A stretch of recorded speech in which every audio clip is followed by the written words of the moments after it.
Okay, so your art project this week is to do a virtual gallery.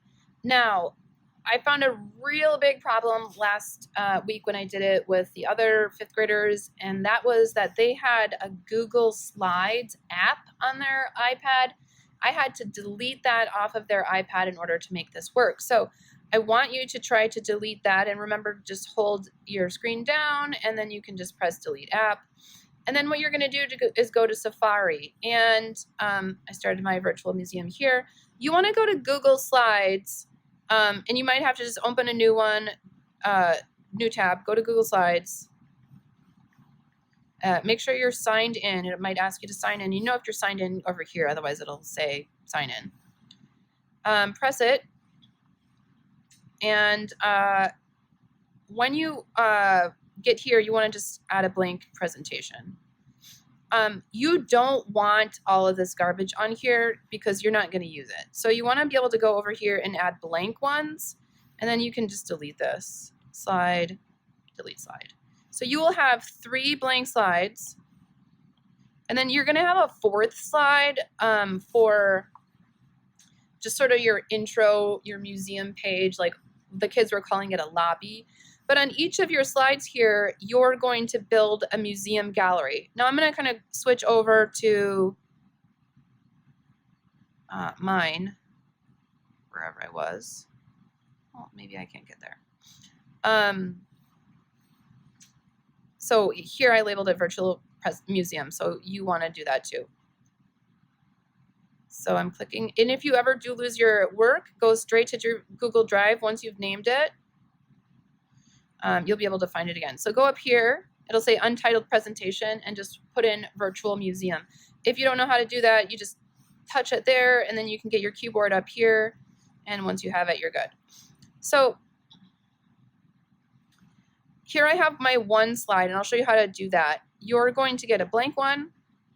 Now I want to insert image, search from web. I got to touch this and get my keyboard back, and I want a floor and wall background. And then you can pick whatever you like. You want a kind of low horizon line so you can fill in with artwork on the wall. So you press which one you like, you press insert, and it gets the image. Now you're going to have to stretch it to fit your slide.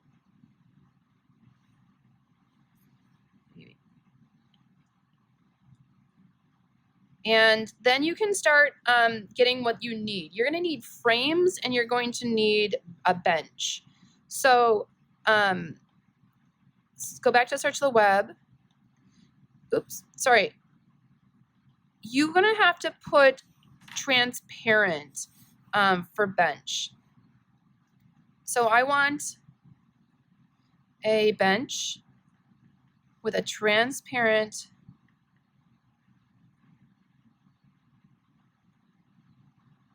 gotta spell it right, background.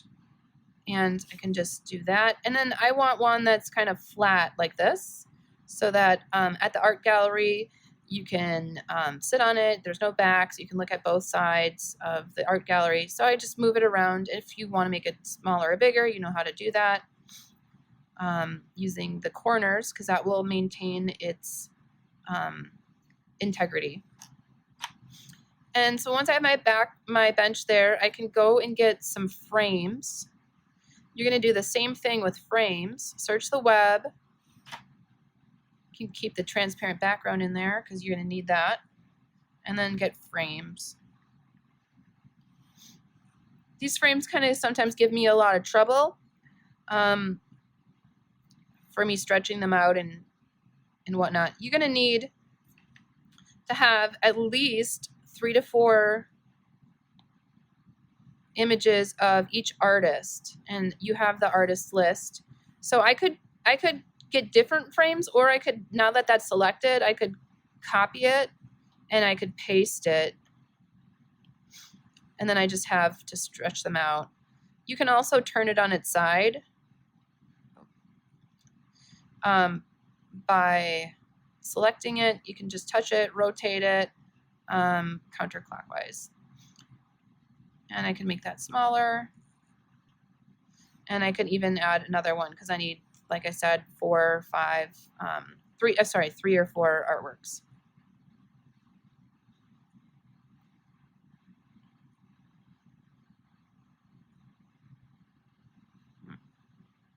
Be careful not to grab your background.